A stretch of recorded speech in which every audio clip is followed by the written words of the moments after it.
Hey guys, we've got news for Global on April 21st, and this week joining me to discuss the news is Gerrtt84. So if you want to introduce yourself, Gert. Hi there, everybody. I'm really glad to be here for the first time with you guys, and looking forward to talking about the news. Yeah, you've got your own YouTube channel, you stream on Twitch, and you're also a moderator on Facebook, if I'm to understand right, and you help out players with like questions, guides, etc. That right? Yeah, I do two different series. One of those is designed for Facebook. Those come out on Friday, where I do questions and answers type of thing, where I try to do videos that like demonstrate like mechanics and kind of how-to type questions. And then my other videos come out on Tuesday that are more focused on like getting ready for this week's content. That's just more for my fun. Super cool. I'm going to put links in the description to stuff for Gert so you guys can check that out as well. But as far as the news this week, we've got our Clash of Wills global exclusive unit, Frostblade Fryevia. So this is super cool. Were you an original Fryevia fan, Gert? Actually, I am. She was one of my very first. She was in my first five rainbow units ever pulled, and she was my very first chainer that I had any kind of like success with. So seeing her here today looks really cool. Yep, she was one of the original chainers in the game. I think the very first like proper chainer was Orlando, and he was like a big deal. And then Fryevia came out, and if I remember correctly, like way back then, Fryevia, the first one, like she had a slight chaining difference from Orlando. It wasn't a exact copy of Divine Ruination, so they didn't chain together, but they did chain. They were like the first chainers in the game. So that is Well, and definitely. she had one of those. They did one of those updates that updated the frames for her skill to be DR eventually. But like, yeah, initially it didn't work with Orlando at all. Yeah. Yep. So we've got like the vision card step up, but this time instead of a vision card, we're selecting from four different limited time equipments and materials. I'm going to talk about more of those in a moment because they actually show you the specifics. But other than that, the step up is the usual vision card step up you're used to. It's 28,000 to go the full distance, one lap only, and then you go the rest of the way to pity on the small step up, which can be repeated. And if I mathed it correctly, I think this one is also a 44,000 lapis pity for the first copy. Definitely on the higher end. So these like vision card and I guess now equipment step ups, they charge you about 9 to 10,000 extra over the usual step up. But the vision cards are usually worth it in my opinion, and the equipment, I don't know. So let's go ahead and talk about that real quick, Gert, before we talk about Yeah. the unit itself. We'll skip right down to it. So here's the four options: 50 evade physical, 50 evade magic, and then some 75 killers to human reaper implant or machine aquatic demon. So what do you think, Gert? Do these really justify an extra 9,000 lapis cost on the step up? Well, I think like in particular, I'm looking at the cloaks. Now that we have the dancer's crown, I don't know if it's a crown, I guess, whatever. The dancer's hat, for Clash of Wills. I feel like the like something like that is not as valuable. Not to mention, like Magic Evade is just really goofy anyway, since it doesn't, multiple sources don't stack, and like very little counts as actual magic anyway. So I feel like those two are not like the best choices. If you were gonna do this and try and pick something, I think the cloaks are probably not the best choices, but they're there. Now, I probably will do the step up because actually, if you're going for free up and going to pity, like the step up is obviously just more valuable, period, than Yeah, going yeah. straight to the bottom one. So I'm going to do it. I'd rather the pity be at 34k and not have the stuff, but it does have it. So briefly going over this, let me show you some fine print right quick, so people don't overlook this. I know people already are overlooking this. If you look down here, this little exchange shop doesn't close until, what is this, September? No, August. August August, yeah. 24th. Yeah, it'll be open for like 4 more months, and they're going to be reusing this shop on multiple banners in the future. So this week, we can only get one ticket for one of these picks. But for those of you that are, got to catch 'em all Pokemon, you can eventually get all of these over time as the shop is brought back on future banners. So don't freak out about which one you're going to pick. But assuming you're going for the step up, which one are you going to probably pick, do you think, for this month, Gerrt? To be honest with you, I'm not 100% sold yet if I'll be able to do the step up. But just looking at those, I would probably say probably Black Submarine. The aquatic killer one. That's what I was thinking too. And me and you were talking about this briefly, and that was like immediately I saw Aqua Killer. I'm like, it's got to be Aqua Killer. It's such a rare killer. Yeah, there's very, very little there. So to skip on that, if you're going to do this, is maybe not your best choice. Maybe reevaluate your decision-making paradigm. Well, that's what I was going to do. But you see, now that we have this little fine print that this is going to be coming back on future banners, I'm actually leaning towards the other one just because it's immediately useful, because the Clash boss is Human Reaper.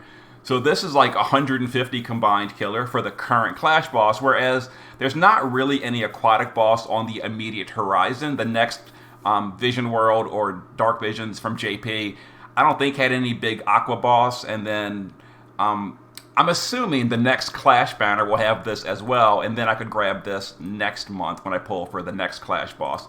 But not entirely sure. I'll decide that on Thursday, I guess. But yeah, so keep that in mind, everyone. This will be coming back. This is not a one-time only pick, and you're not going to miss out on these forever and ever if you don't pick it this month. But let's go back to Fryevia herself. So here is the unit. So how'd they do on the sprite work this month, Gerrt? Well, I really like the Brave Shift sprite. I think it's really cool. And one thing I'm seeing as I'm looking at them, like she looks like she's wearing her Daylight Sword in the shift form, and like maybe an upgraded version of her needle in the base form. Oh, that's really cool. Yeah, that's true. The little what's it called? Rapier in the base form. Yeah, I didn't even notice that. That's true. Very nice. She is true Brave Shift, which is how most global exclusives are, and I'm so happy. That's my the best kind by far. True Brave Shift, infinite duration, the best. Let's go to the Vision card real quick. But the Vision card, to be honest, is a little dull. It's a good Vision card. It's way better than the usual Vision cards like from series because it has flat stats, and that's always a good thing. It's not really premium level. It doesn't really have any killers or special effects on it, but it's a great card. It's a good card. Yeah, I mean, the nice thing about it not being premium is that along the way you're going to get 2 of these. So, being able to have that, like the flat stats to spread around on a bunch of different units is. You're right, EX1 and EX3. That's true, and I probably will EX3 her because it's a Clash unit. Clash units I usually go all in for. Yeah, it's a good point. So the card's good. Not really anything mind blowing, but it's a good card. And then the TMR and STMR. So this is they're doing the same kind of style they did with Roberta, where the TMR is a bunch of stats, LB damage this time, and it gives you equip sword material, which is awesome. I love that flexibility. And then the sword is a two-handed sword with attack and magic on it, very high values. It gives Fryevia only some flat stats, and then it gives everyone LB damage and then some killers. I'm assuming the LB damage is probably going to be only 50% because Esther was a premium with 75, and this has killers on it on top. So I would assume the LB damage is only 50, but we don't have an exact value for that. So how about these, Gerrtt? This is actually amazing for the future mage variants patch as well, because the two-handed mage weapons. This is a really good mage weapon. Yeah, I agree, and I was actually just talking to someone the other day who accidentally sold their equipped sword materia. Oh no! My God. And while there's like a couple options, you could I think there's like a chest piece that gives equipped sword or something like that. There's a couple options, but very few. Like the equip anything is very few and far between. So that they're starting to do more of this is really cool. I really like Roberta's version of this. So seeing Fryevia have a very similar thing is awesome. Mm-hmm. And then her EX ability, it doesn't specify EX2 or EX3. I'm assuming this is EX3 because of the flat stats. but it gives 500 attack and magic. Also, the chain cap up. I've seen a few people already on Discord kind of like raising their eyebrows, like this is not cool to like quote unquote lock the chain cap up behind an EX passive. That is most likely an EX3 passive. I'm not really too bothered by it. Like, gearing for chain cap up with Magisters and now a third source of Magisters, which we're going to get to when we get to the Clash of Wills news. Like, I don't think it's hard to gear for chain cap up anymore, so, like, I'm whatever about it. What about you, Gerrt? Well, if it is EX3 and she's a Clash of Wills unit, so people who are really serious about Clash of Wills are going to get EX3 anyway. Like, yeah, I think it's fine. I think it's it's going to help you build her easier, and it's going to be something that you're going to pick up along the way. Mm-hmm. Now, one more thing I want to point out real quick is the roles. So base form, she seems to be pure mage and a buffer, and shift form, pure physical and a debuffer or breaker, which basically says she is not a hybrid. She's going to be like a better version of hybrid, like Roberta, where you literally shift your entire playstyle by shifting forms, which I much prefer over like actual hybrid, because just the mechanics of Brave Exvius are not friendly to hybrids. Like they're penalized in Dark Visions. They're fine in Clash of Wills, I guess. They're harder to gear. I much prefer the true roles, and you just shift between them and just shift the entire gear set, etc. I like that better. But well, and I wonder if her magical attacks are going to be physical type or magic type based on like what killers you're going to use on her.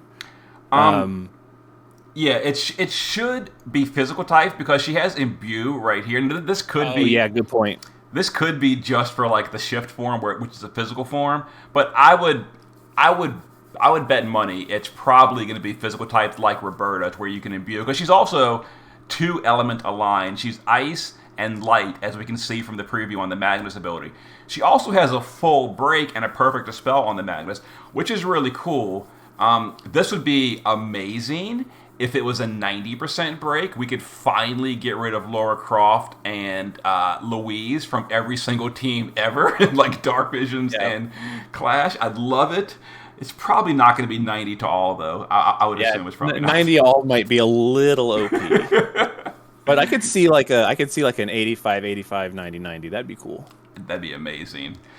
And then her the other preview skill is, so it imbues the party with ice, it imperils ice, it amplifies ice for everyone, and it activates a field, probably an ice related field. So this is awesome. I'm a little frustrated though, because we're already dealing with the headaches of Esther's field in Dark Visions, because, for those of you that have Esther and have things like Kayn or Roberta, you know that they don't play well together in Dark Visions. So now we're going to have to fight that same problem in Clash of Wills, where we're probably going to rather this field, I would assume, because, it's her Clash of Wills, and then Esther is going to come along and take that field away. So that's going to be a headache to deal with. And then the last thing I want to point out right here is in the exchange shop, we're going to get fragments. They're also doing the crystals and the crowns in the exchange shop. Also some STMRs, but like those don't even matter anymore. Did you pull on the Nicole and Sakura banner, Gerrt, for like the crowns that they currently did this month, or crowns and crystals? I did not. So my polling preference is pretty much always Clash of Wills exclusives or time limited stuff. Mm-hmm. And so like for me, the units did not excite me that much, and I don't really have any units that I'm dying to use crystals on at this moment. So I didn't go for it.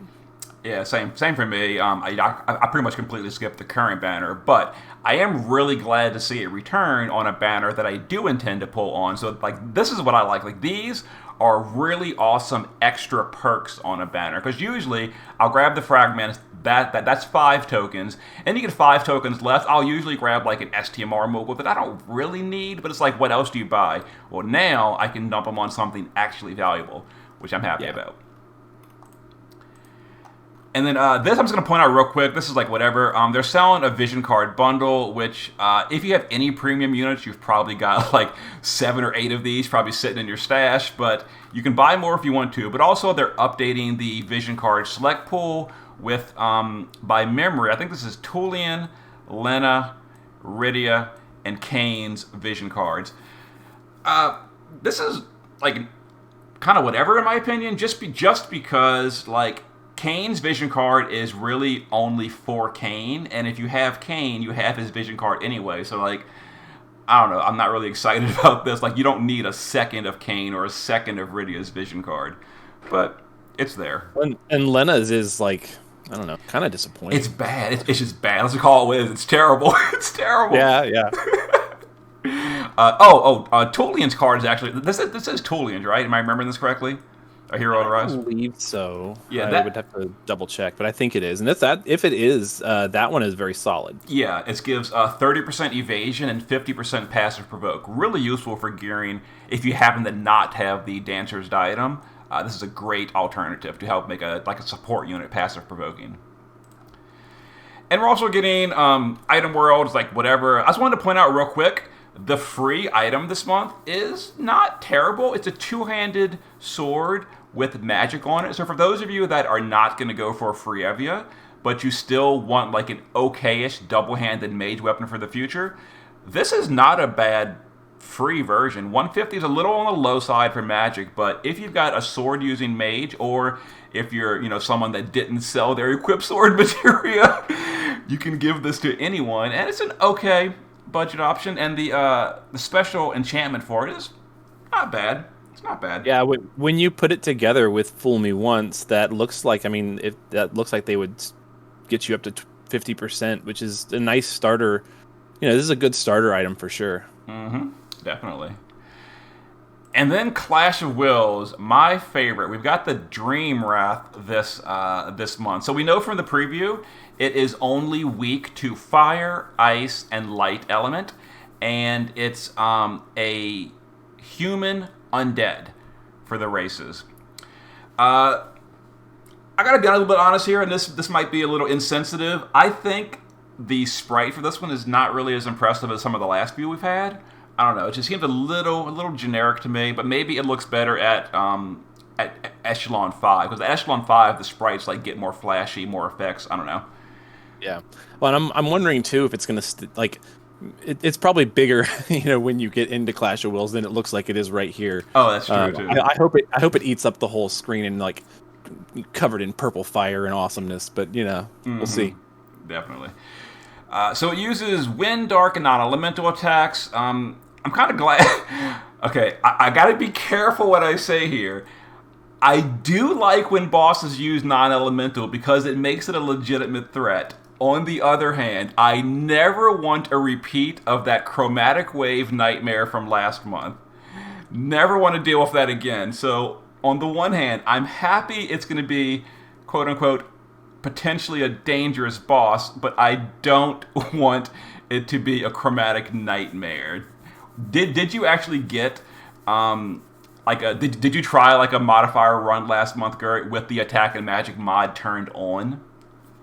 Just to see what it was going to be like, I did do one. I don't have General Celeste, so for me, turning that mod on was just like a slap in the face and like not going to happen. And I tried a bunch of different ways trying to make it work for what I had, and it was not a fun time. I think my worst experience with it was after they fixed the issue that they were having where the AI was swapped. Mm-hmm. I got 8 chromatic waves in one turn. Oh, geez. That was bad. Been there. Yep. Well, I saw you. So this guy uses some status effects. That's not that big. Well, I say it's not that big a deal, but sometimes I find that if I'm like not using Kresnik, or if Kresnik is busy in the early part of the fight, it sometimes actually can be a little bit irritating. But depending on your party, it's probably not going to be a big deal. AI change. Where's the one? Right here.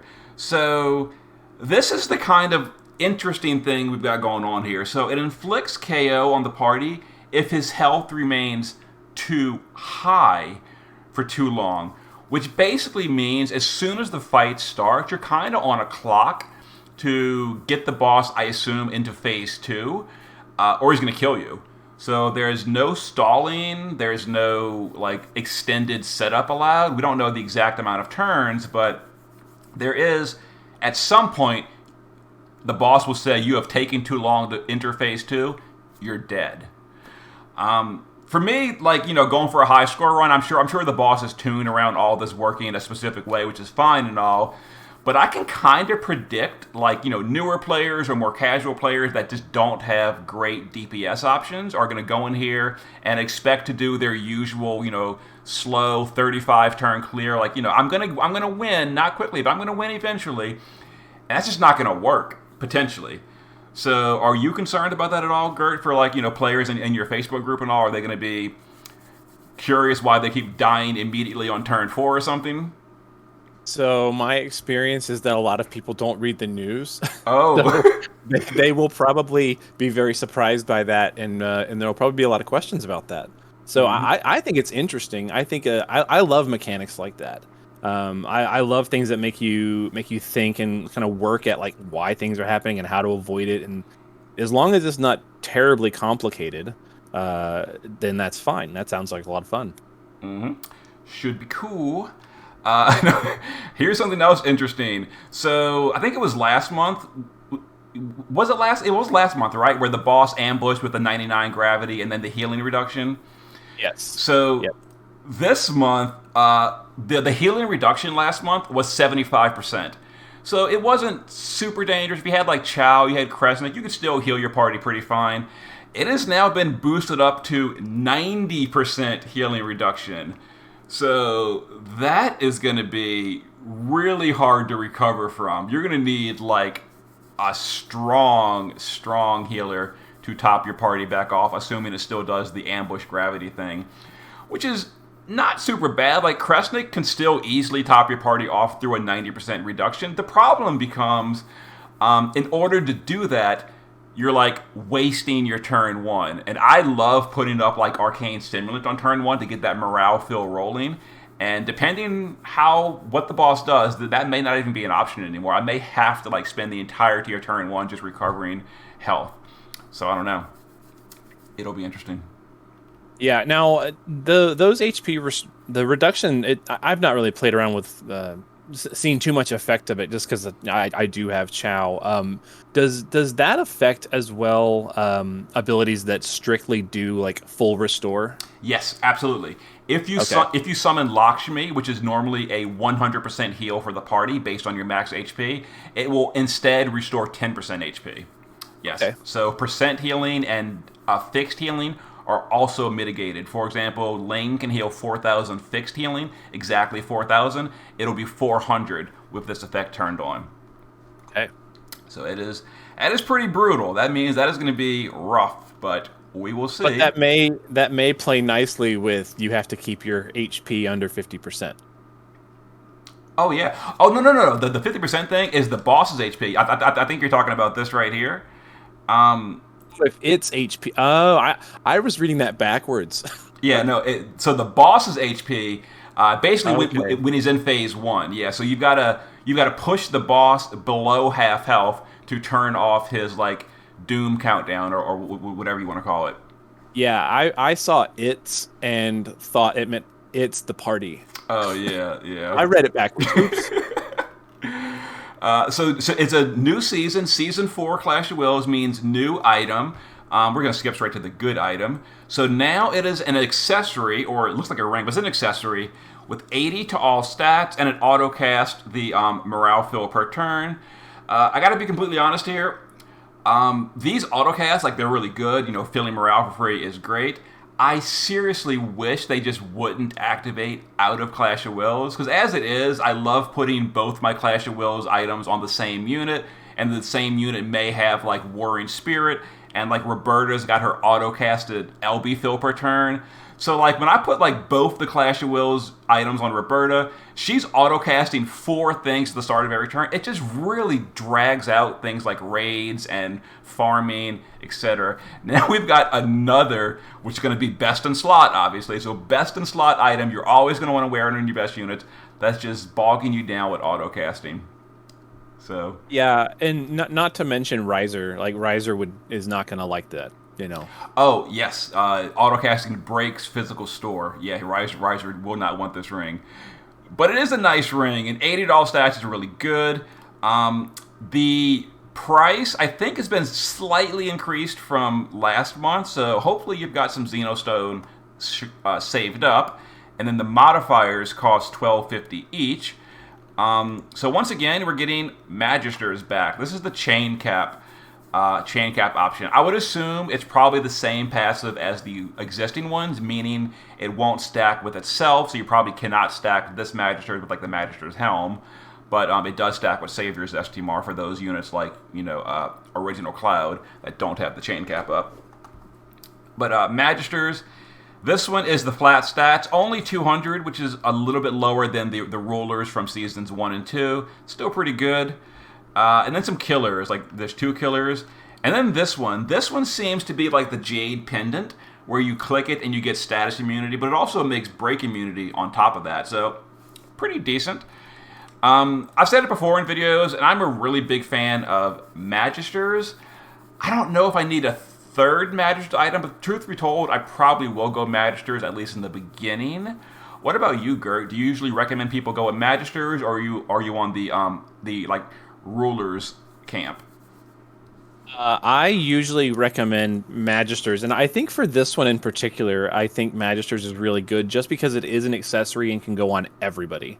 I don't think there's been a single unit that can't put on an accessory. Even like the weird ones like liquid metal slime and stuff like that could wear accessories. Mm-hmm. So I think this is a safe bet. And for some units who want to wear like an LB robe or like a specific like a summoner hat, this is a good option for them who otherwise need their ability slots for special things. So like I think having Magisters on a ring is phenomenal. Mm-hmm, definitely. And because this is like another source, and like you mentioned, some units can't use it, because that's actually kind of a common problem I find for the Magister's Helm, is quite a few units cannot use helms that I wish they could. I might consider changing my helm to rulers, just for like more EPing on like Esther and stuff, but not going to yet. But now that we have a third source, it is possible. I might do it. I might. The Nomads, I think, is a possible option too for people, just because again, aquatic, even though it's only 50%, there's just very little, and you can put it on anybody. So, not terrible. Mm-hmm. Yeah, good option. And then Clash of Will shop. So we get some new items units in here. Guardian Blade Charlotte, not great. Celeste is actually pretty good. So you mentioned you didn't have Celeste, so now you have an option to. I'm not really a fan of Riku. I love Roka for fun stuff, and she's a great Earth support. I make fun of Olivera all the time, but she's, honestly speaking, he is a decent Dark Mage, even like in Dark Visions and stuff. And then Louise is God tier. Like if you don't have Louise is absolutely the pick, in my opinion. So what about you, Gerrt? Which one of these would you say for a player with the first, second, and third priority to pick? For me, it would be Louise, just for flexibility. Louise has breaks, killers, mitigations, lots of chain families. Louise is really, really flexible and useful. I already have Louise at EX1, so for me, and like you said, I don't have Celeste, so probably Celeste. Definitely, a good magic tank is hard to beat. So having that available is really useful.